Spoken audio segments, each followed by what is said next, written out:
Justice League v Suicide Squad issue 2, Joshua Williamson writing and Jason Fabok on art, much like last week. So, big event, weekly. Enjoyed issue 1.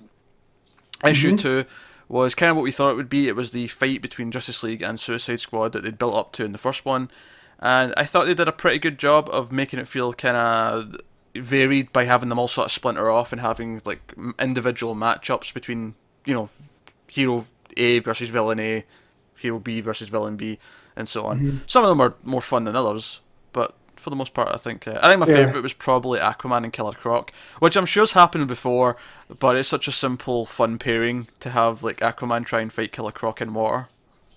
Well, there's that in the fact, so when he had the hook hand, it was because piranhas had chewed off his hand, Aquaman. So when Croc tries to take a bite out of him and breaks his teeth, that gave me quite a laugh. Because it didn't go the way that I thought. I thought, oh, he's going to take a chunk out of Aquaman.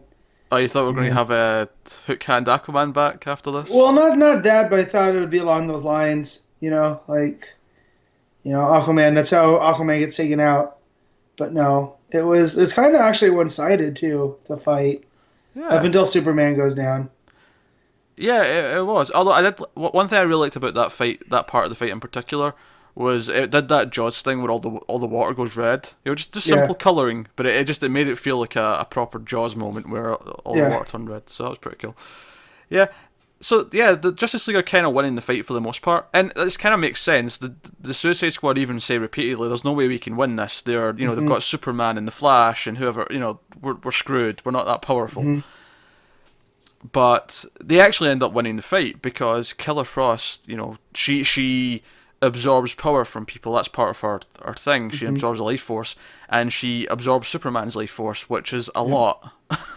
He's solar powered. A lot. Yeah, so she sucks in Superman's power to end the fight, and then she essentially does like almost the freeze version of a solar flare, where she just freezes everything around her like instantly.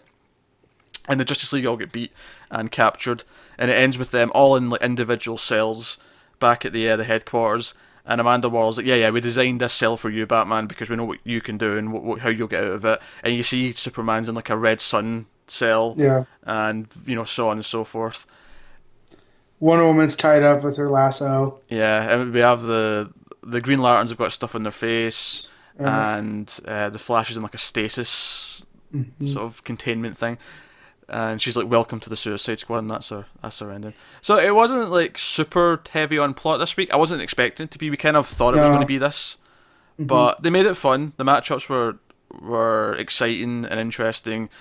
Even Harley versus Wonder Woman was kind of fun with her on the motorbike. Yeah.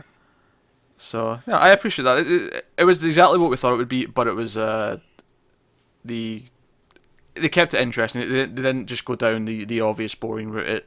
The art was good, storytelling was good, banter between the characters was good. Boomerang and Flash talking back and forth to each other was good. Flash's reaction to Boomerang, him goading him on, also good. Yeah. Him snapping the boomerang in two. Yeah. Was very great too. Flash getting a little bit pissed. And of course the other thing is we're still setting up the villains. Sorry about that. It's the cat and the dog fighting. So that's okay. It's like my own Justice League versus Suicide Squad. Which one's which? I couldn't pick right now. It's the cat's definitely like Max Lord, just waiting to make a move.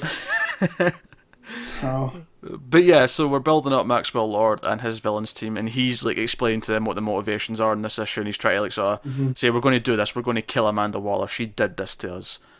And so it's setting up the conflict, but we're still early in the story, so I like what Johnny Sorrow said too, about he's seeing all sorts of things, and doesn't one of them mention too that feels like things are off? Yeah, there's some rebirth touching, hinting at where, something's not right. This world feels like something's been messed with. There's time missing, or I can't remember the exact phrasing they used, but there's like just another little bit of that rebirth stuff in there.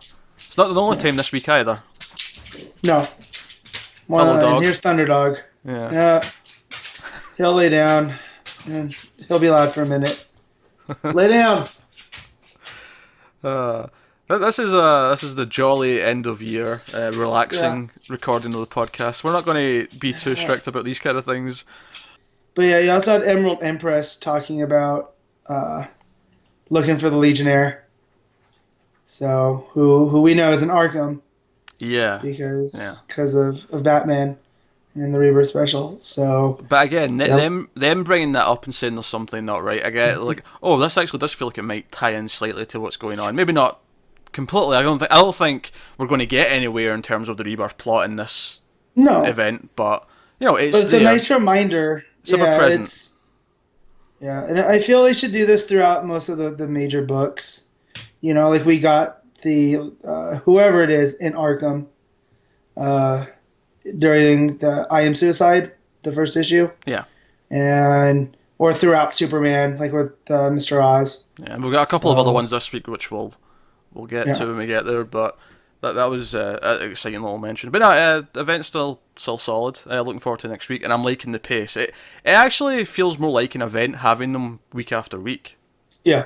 Because it's more condensed. It feels like, this is the month and a half of this thing, and we're going to focus on it, but it'll be over by the end of January. And we've said that a lot, in the build up to it, but it actually feels like that. Now that we're actually reading through it week to week, it feels more like a big thing because it is week to week.